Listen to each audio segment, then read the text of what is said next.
যেহেতু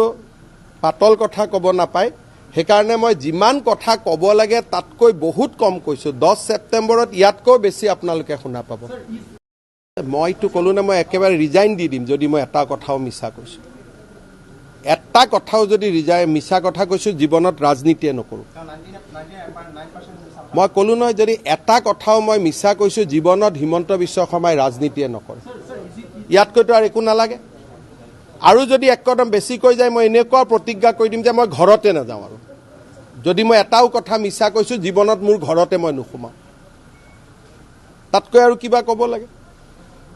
মুখ্যমন্ত্ৰী এজনে এনে কেজুৱেল কথা নকয় নহয় গতিকে এইটো যিখিনি কথা কৈছো মই কম কৰি কৈছো আসল কথা এতিয়াও মই কোৱা নাই যেহেতু পাতল কথা কব নাপায় সেইকাৰণে মই যিমান কথা কব লাগে তাতকৈ বহুত কম কৈছো 10 সেপ্টেম্বৰত ইয়াতকৈ বেছি আপোনালোকে শুনা পাব